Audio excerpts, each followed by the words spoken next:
That's a great question. And look, I spent almost 3 decades in the United States Navy, submarine force nuclear weapons officer. And one of the things I learned in the course of my Navy career, and you learn it really as a midshipman when you're training to become an officer, which is everything is about teamwork.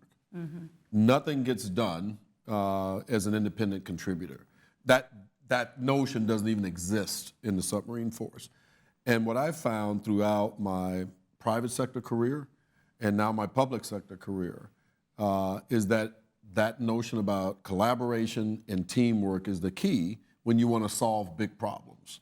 You know, when I think about us just talking beforehand, Renee, about how we can tackle the DE&I issues around access and opportunity in biomanufacturing, that's about teamwork. Yep. When Andre and I were talking earlier about his students in East Boston, and how do we lift them up and get them into the pipeline to want to become part of our life science ecosystem. You grab them in the middle school and then you translate them into high school, and you talked about older kids mentoring younger kids, and then the younger kids becoming older kids and they mentor the next set of younger kids. That's all about collaboration and teamwork. And so that lesson around collaboration, I think, is essential to solving big problems.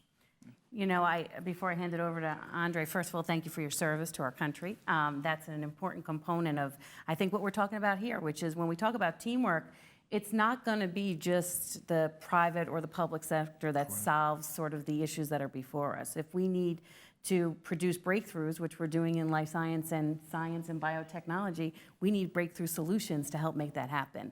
And we need a pipeline of talent. And that's where the corporate sector, I think, really comes in. It's important. If we're going to do talent acquisition, we got to make sure that we have that pipeline ready way before those vacancies exist. We really need to figure out and think about how are we nurturing the generation of the future scientists, the future engineers, the future bioprocessing engineers and manufacturers that we need in this community and in this world. You know, we live in an ecosystem, like you already said, where we're rich in talent.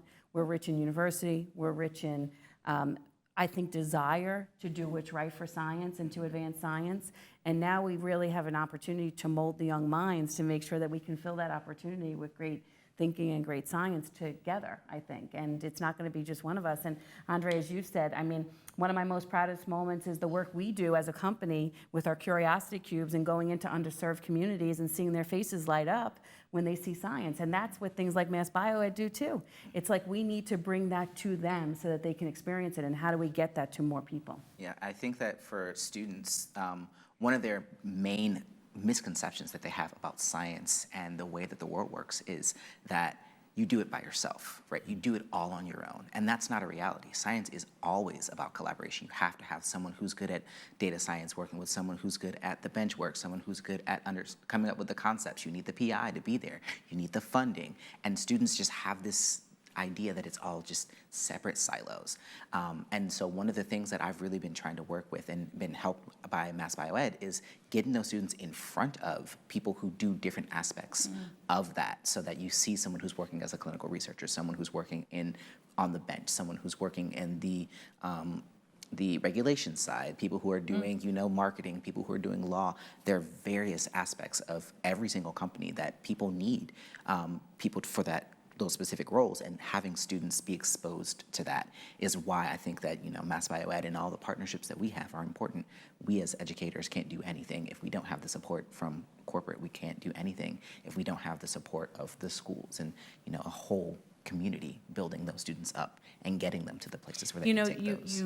You raised something, Andre, that we were also talking about when you talk about your Navy, your experience and sort of the experiences of teamwork. There's such interdependencies in how we partner and collaborate. And I think one of the things is, I've been saying this, that everyone has a story, and those stories bring those cultural insights, those backgrounds bring something new to the table. To your point, there's something for everybody, I think, in what we're doing. And even if someone's in a high science career, being a journalist myself, now dedicating my career over the last 25 years to science, there's opportunity there too. We just have to get people excited about what is before them and how they can contribute.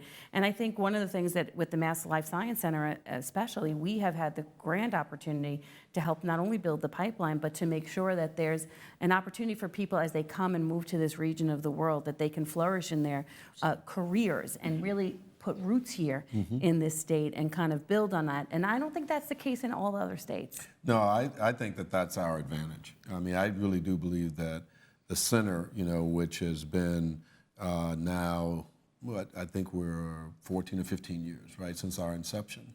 If you think about where we started in 2008 and where we are today, it is because of the center serving as an economic development and investment engine for the state. You've got to have a focus on this, a laser-like focus on this each and every day. And so that is the power of the center. You think about the fact that we've invested, you know, some $800 million into our ecosystem over the last 13 to 14 years, and that the leverage payout of that is well over $4 billion. The money speaks for itself. Absolutely. Our position speaks for itself. Our talent and workforce development speaks for itself.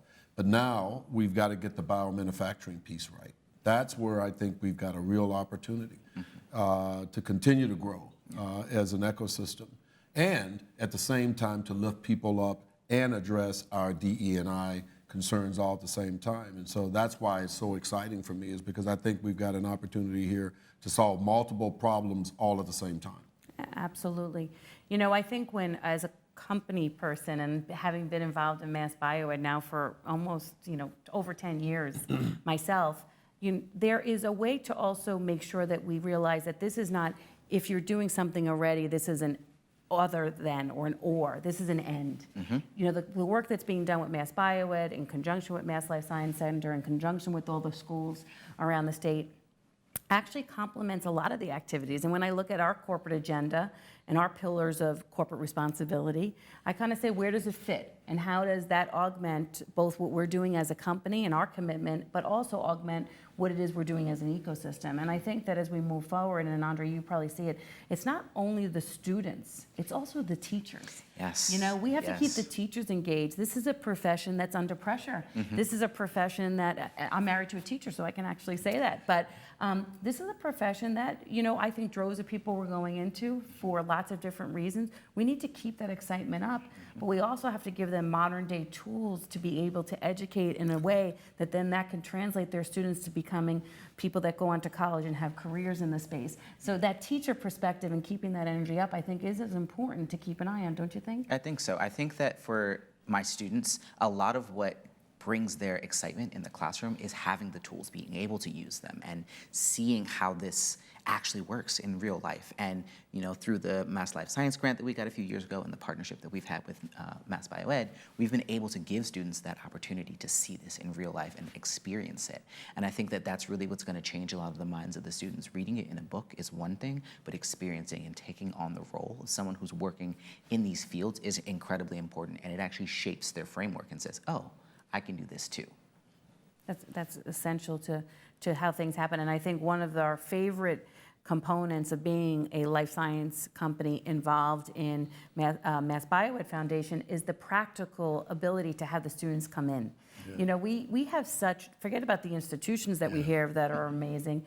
We have some amazing professionals who have dedicated their lives, their careers. We have some of the biggest patent holders, some of the biggest scientific discoveries that have happened here. And what I find is when we can bring the students who are involved in the MassBioEd program to the companies, that enriches the employers' experience as well. And it gives the employees who are within these companies a chance to give back and the convenience of their environment. Now, we are living in a post-COVID world. That might change things a little bit, but how do we utilize digital technology to make sure that we're still bringing that hands-on experience to the many students and teachers who need it around the community? I absolutely love that point, Renee. I've been getting out a bit, as you know, so that I can really get out and meet people and get out to the research institutions. And I am absolutely amazed at the professionals that I've met.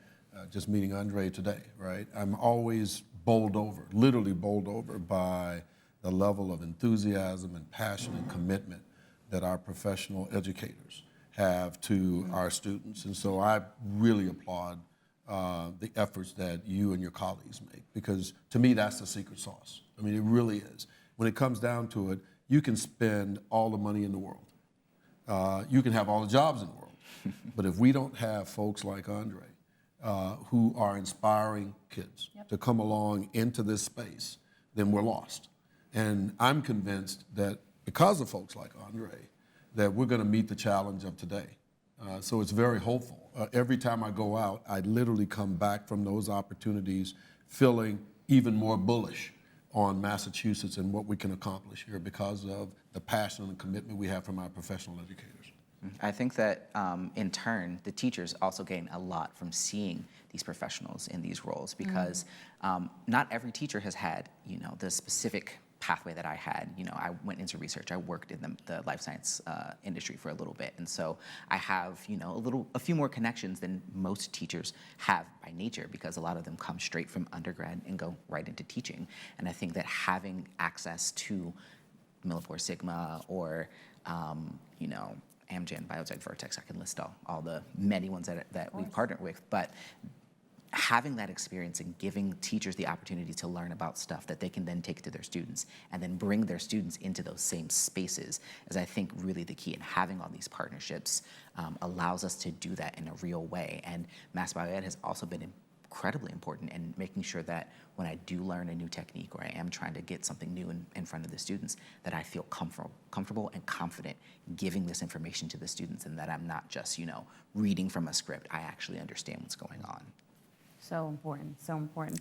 It's a parallel. I was thinking a little bit about the time we live in the world post-COVID, and suddenly we've been saying here at Millipore Sigma, at least, we're putting the life back in life science for people to make it understandable. I mean, who would have thought that you would be sitting at a table and you'd be talking to your family about, did you get the Moderna? Did you get the Pfizer? Did you get the BioNTech? I mean, this is actually, as a professional who's dedicated to my career, it's really amazing to kind of see that come to life at a practical component. I think that one of the things that's critical in what MassBio is doing is also making that science understandable. Our world is changing so much that the dimensions of the expertise that the children have to also understand. It's not just science the way they taught it in a biology book. It's data. It's how they utilize the data to make digital decisions. It's the manufacturing piece. And all of those aspects is really what made us be able to bring a vaccine to market at the speed that we did, because we had researchers who had that foresight. And I think that's one of the things that we need to foster in our community. It's funny, I am a mom and I have 4 children, and we were talking about that, and I have sons and I have a daughter, and the dynamics are different. And I tell them all the time they can do whatever they want to do. And they say, well, I don't really love math maybe, or I don't really love science maybe. And I said, well, what parts of math or science do you like? And then honing in on that. And I think one of the beauties of what MassBioEd and the modules that exist is that kids can find something for them that spikes their interest and that maybe will give them the opportunity to come into this field. And I think the other part of, when you think about our ecosystem, right, we tend to focus, and it's natural, on the R&D, right? Are we focused nowadays, which I want us to, on biomanufacturing? But I think we forget, when I go back to my corporate days, that, and you'll get this, that I was a marketer. Yeah. You're a communications person. There's D&I. There's inventory control. There's finance. There's administrative jobs. I mean, there's a whole bundle of jobs. And when we think about our 89,000 plus jobs, in the life sciences ecosystem here in the Commonwealth that, are not scientists.